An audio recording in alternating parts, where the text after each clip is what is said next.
Bienvenidos y bienvenidas a Control Alt Management, el podcast del Departamento de Administración de la Universidad de Santiago de Chile, donde reiniciamos la forma de hacer los negocios.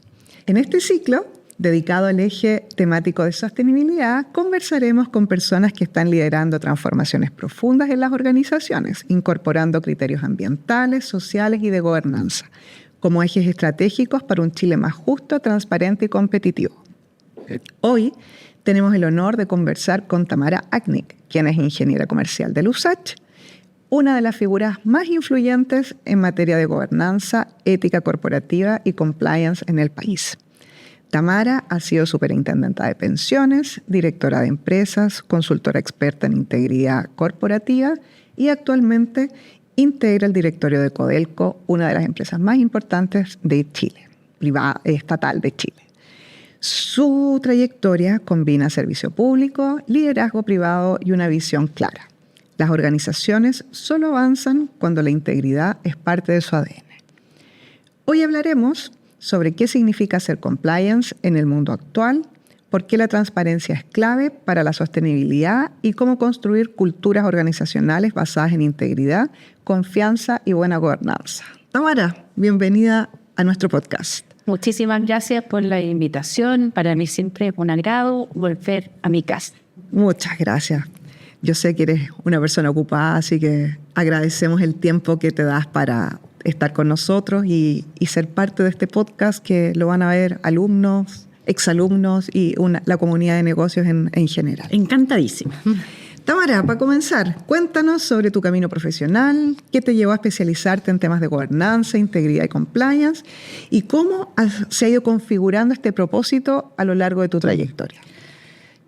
Siempre es como que, sobre todo los que estudiamos ingeniería comercial, todo el mundo cree que hacemos como una planificación de toda la vida. Y la verdad es que no es así. No. Es como un poco al revés, es la vida la que te va arrastrando a ciertas temáticas. Ahora, obviamente, en la medida que uno va tomando decisiones, le va dando el sello de por dónde quiere seguir ese camino. Y yo siempre digo, el que me marcó un poco el sello relacionado con la integridad es mi casa de estudio, que es Los Ángeles. Porque ya en esa época, yo estudié en los años 80, había una característica muy especial en la USACH, que era la diversidad y el fomento que hacía la propia facultad en la necesidad de unir miradas diversas. Y creo que ese es uno de los ejes principales para comprender el mundo en el que estamos insertos hoy, sí. Donde gracias a las distintas visiones podemos observar esos puntos ciegos que antes no los veíamos. Claro. Oye, Tamara, y desde tu experiencia, ¿cómo definirías hoy compliance? ¿Y cuál crees tú que es el verdadero aporte al desarrollo sostenible en las organizaciones? Bueno, yo estudié en la década de los 80, como te comentaba recién, y en esa época compliance eso no existía. No existía esa palabra siquiera. Nada. Pero si es que uno analiza lo que hoy día se entiende por compliance o por cumplimiento, no es muy distinto a lo que nos enseñaban en esa época, que es hacer lo correcto, correctamente, y con las razones correctas. Claro, seguir las normas. Exactamente, pero unas normas que hagan sentido muchas veces con lo valórico, no como las normas como si fueran un cuerpo separado, ajeno, sino que tienen que tener un sentido con la organización de la cual estemos hablando. Entonces, por eso a mí me encanta definirlo así, hacer lo correcto, correctamente, pero por las razones correctas. Claro. Que ahí muchas veces donde nos olvidamos que es lo más importante. Y tal vez decir por las razones correctas es lo que hoy día conocemos como el propósito organizacional, que tampoco hablábamos de propósito en la década de los 80, pero sí hablábamos de futuro, de visión, de misión, etc.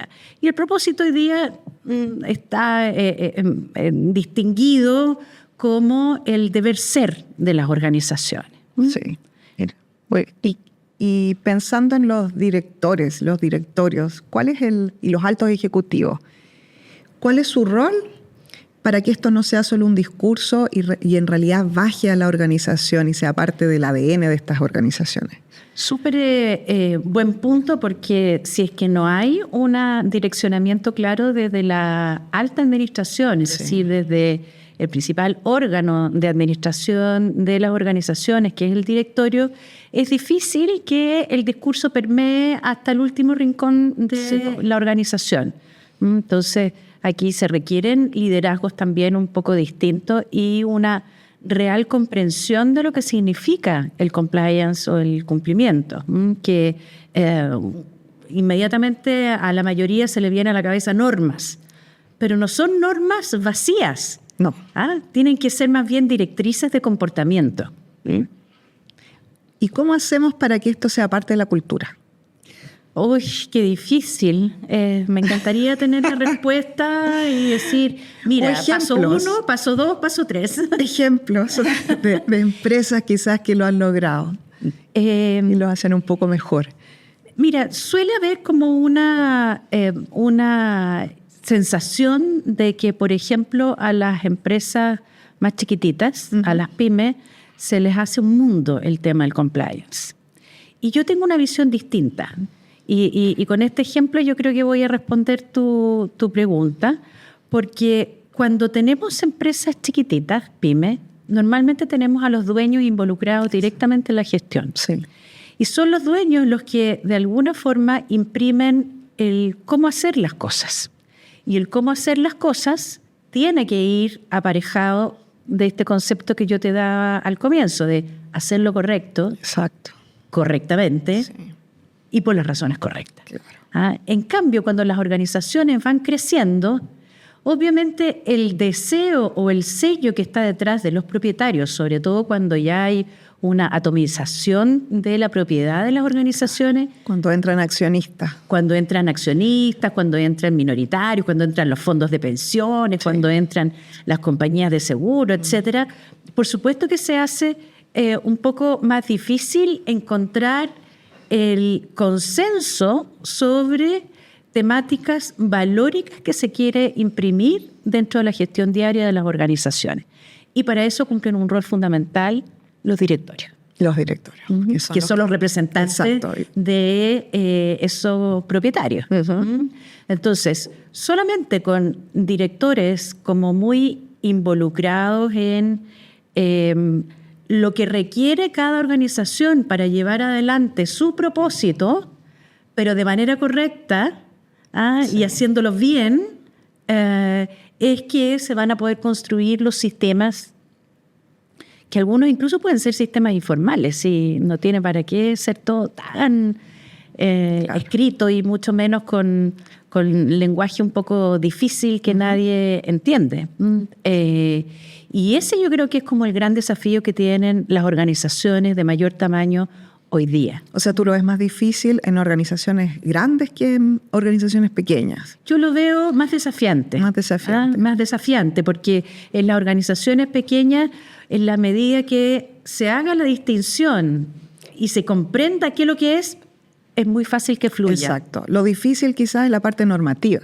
No tienen sistemas, eso quizás es lo difícil. Claro, y por eso se les hace un mundo... Exactamente, pero te doy un ejemplo. Muchos o sea, los pilares más bien de un buen sistema de gestión de compliance están en la identificación y seguimiento de los riesgos. Riesgos de todo tipo. Entonces las empresas pequeñitas dicen, no, es que necesitamos un software o un sistema. Y yo les digo, anoten en una hojita de cuaderno los 3 grandes riesgos o dolores que ustedes podrían impactar en su operación, en ese cumplimiento del propósito. Anótenlo en un cuaderno y le hacen seguimiento. No necesitan sistema. Claro. Pueden tener una pizarra con una matriz y ver qué está pasando. Exacto, y una pizarra donde en un rinconcito se anoten los principales valores, en otro el propósito, en otro rincón, y después en otro, en la mitad, los 3 principales riesgos, o 4, o 5, lo que sea. Y como son chicos, todos lo ven. Exactamente. En cambio, cuando las organizaciones ya son más grandes, es verdad que hay más recursos. Claro. Y tú tienes sistemas de información, tienes posibilidad de enviar a través de mensajería interna, mensajes diarios, en fin. Pero es mucho más difícil captar la atención del 100% de los integrantes de la organización. Sí. Y sí, para eso se requiere entonces un direccionamiento claro desde el directorio, con alguien que sea responsable dentro del organigrama, por decirlo en sencillo, que articule el que cada rinconcito de la organización haga esto correctamente y por las razones correctas. Exacto. Y siempre. Y siempre. Exacto, aunque no lo estén mirando. Exacto. Que eso es importante, ¿no? Que uno no lo hace porque hay un organismo que vigila, sino que... Así es. Y también tú partías mencionando esto de que no se convierte en palabras vacías. Exacto. Es verdad, porque nos hemos llenado muchas veces de declaraciones muy rimbombantes que son construidas en 4 paredes de un consultor externo. No se ha hecho el proceso interno de efectivamente ver cuáles son los sellos concretos y cuáles son los compromisos a los que está disponible una organización en determinados tiempos, en determinados momentos del tiempo, sí. Que también van cambiando, sí. Porque las distinciones que se hacen acerca del funcionamiento del entorno, de la sociedad, etcétera, van cambiando. Claro. Y es necesario las empresas se tienen que adaptar. Ir modificando, Exacto. Internalizando estas exigencias que hoy día ya no solamente son de los dueños o de los accionistas, sino que también de los reguladores, de las comunidades, de los proveedores, de los propios trabajadores.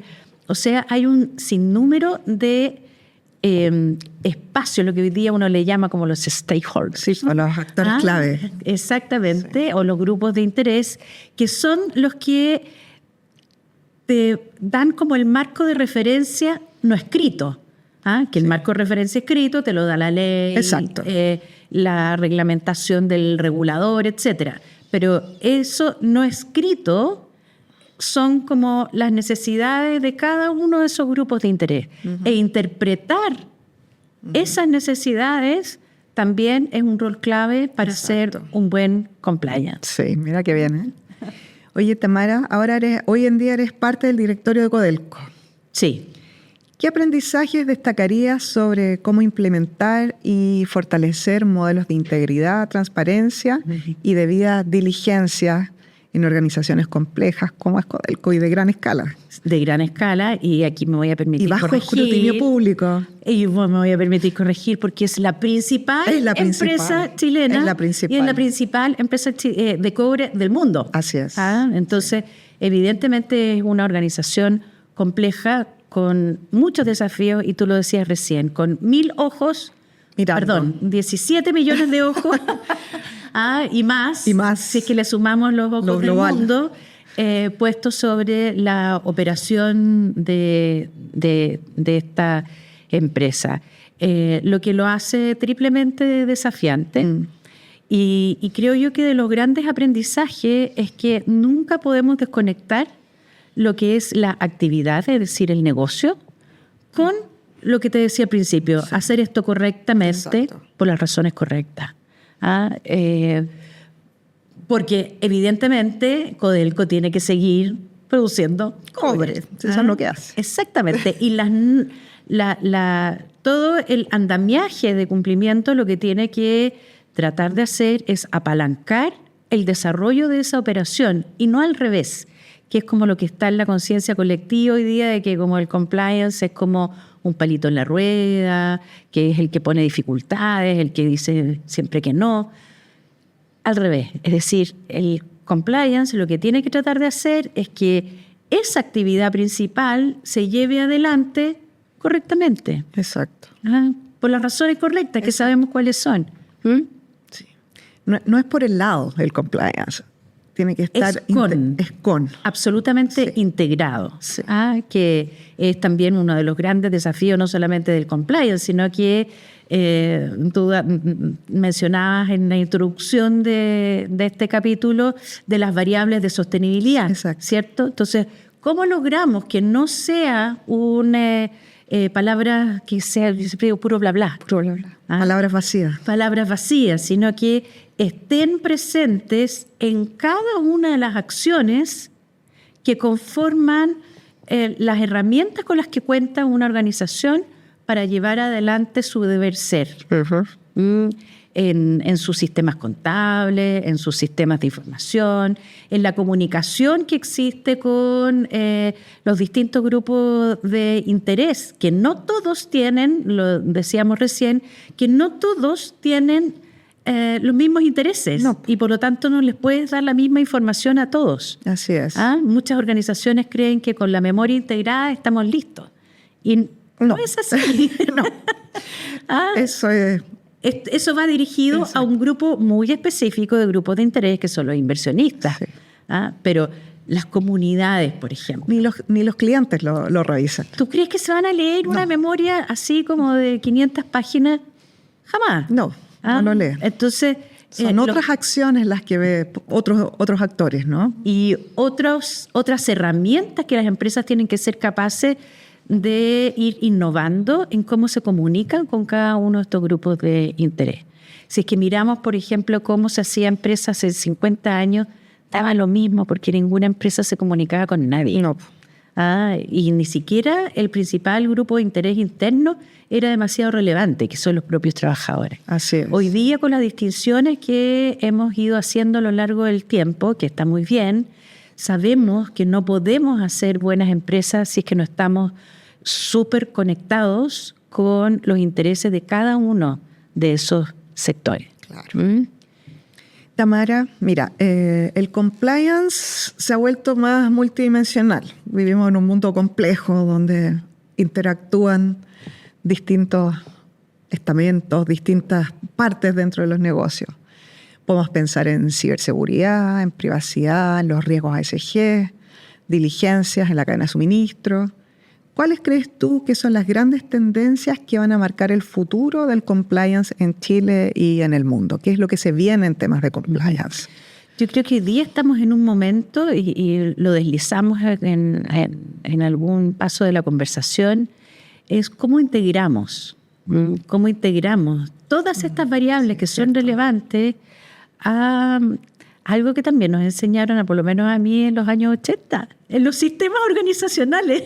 Claro. Que no es algo muy diferente a lo que ha sido el mundo de los negocios siempre, ¿no? Que es gestión de riesgo, cuando existía menos conciencia de los impactos que generan las organizaciones en el entorno, había a lo más 3 riesgos que se mencionaban: el operativo, el financiero y, para el mundo de los mercados de capitales, el riesgo de crédito. Sí. Y esos eran. Hoy día no, pues hoy día tenemos un sinnúmero de riesgos que son tremendamente relevantes para llevar adelante esa actividad empresarial correctamente. Y el desafío es integrar, no trabajar como en cajitas, en como cada cosa por separada, en silos. Pero ese es un desafío más o menos grande. Mayúsculo, porque estamos como un poquito seteados a que una buena manera de resolver problemas es dividirlo. Sí. Para resolver cosas más chiquititas. Y eso es como de las cosas que te enseñan el día número 1 en la universidad. Divida. Resuelva los chicos claro, primero. Pero no te olvides que después que dividiste y resuelves los problemas, tienes que volver a integrarlo. A integrar. Porque si no, terminamos con esto hoy día, que ya es como casi una pandemia de la gestión por silo. Y eso le hace tremendamente mal a la consecución de ese deber ser, de ese propósito organizacional. Porque también lo divide. También lo divide y como que le pone como una tela, así una sombra oscura, claro, que te dificulta mirar. Exacto. Queda poco claro qué es lo que tenemos que hacer. Y que no inspira a nadie. Exacto. Y hoy día, para llevar adelante organizaciones complejas, tú tienes que ser capaz de empujar, entusiasmar, liderar. Y no vas a liderar con unos testamentos eternos que no lee nadie, que hace firmar a medio mundo y que nadie conoce. Y todo el mundo se olvida después. Es muy largo, latero. ¿No? Entonces, volvemos a algo también que es súper esencial, que son los estilos de liderazgo que se requieren para los tiempos que corren. Que los tiempos que corren son mucho más de entusiasmar en simple que con una batería de cláusulas, contratos, prevenciones, que la verdad es que más que entusiasmar, como que desmotivan. Deprimen, exactamente. Entonces es como volver un poco a lo esencial. Volver a las raíces. Oh, sí, volver a las raíces. Eso es, yo creo que es como la solución que tenemos para poder ir integrando esta complejidad del mundo que nos rodea. Mira, la última pregunta que te iba a hacer creo que ya la contestaste y creo que es volver a las raíces. Era, si tuvieras que condensar en una frase por qué la integridad importa, no solo para las organizaciones, sino que para el país, ¿qué sería? Pucha, la integridad, muchas veces te dicen, no, es que esas son cosas que se traen desde la casa. Sí, se traen desde la casa, pero también una vez que tú te vas de la casa se te pueden olvidar. Sí. Entonces, por eso es importante que la sociedad entera esté como en sintonía con la importancia que tiene el buen comportamiento, el profundizar valores, que no son muy distintos a los valores de la empresa A y de la empresa B, pero por qué tenemos que hacerlo es lo que difiere, que es el propósito. Entonces, si es que tú tienes un buen comportamiento en tu casa, ¿por qué vas a tener un mal comportamiento cuando sales más allá de la puerta de tu casa? No es como que yo aquí en Chile soy poco corrupta, o no soy corrupta, pero paso al país del lado y ahora sí. No, uno tiene que ser siempre como es. Exacto. Y eso hay que machacarlo. Y que impregne en el ADN, ¿no? Exactamente, y a todo nivel. Que no se crea que el tema de la integridad no tiene que ver con los negocios, porque es totalmente al revés. No tiene que ver única y exclusivamente con los comportamientos personales, sino que tiene que ver con los comportamientos organizacionales, que son el reflejo de lo que una sociedad es. Muy bien. Tamara, muchas gracias por esta conversación muy interesante, muy inspiradora. Yo podría estar hablando todo el día. Yo lo sé. Aparte es un tema demasiado importante, muy, muy interesante. Entonces, sí, pero lamentablemente... Llegamos al fin. Hemos llegado al fin. Te doy todas las gracias. Nos recuerdas que las buenas intenciones de la casa hay que aplicarlas en la casa, pero también en las organizaciones. Uno no puede ser ético en un lugar y no ético en otro, sino que es parte de lo que uno es y lo que tienen que transmitir para que la organización también se pueda ser así. E incluso en los espacios sociales, así es. En el happy hour, en la comida, en el asado fin de semana, siempre. Un aprendizaje que rescato de todos los que nos diste es que el compliance no es un freno, sino que es un habilitador, es una herramienta que permite generar valor, fortalecer la confianza y construir organizaciones más transparentes, resilientes y sostenibles. Así que muchas gracias por esta conversación. A nuestro público, esto fue Control Alt Management, el podcast donde reiniciamos la forma de pensar y hacer negocios. Sigan atentos a nuestros próximos capítulos y no se olviden de seguirnos.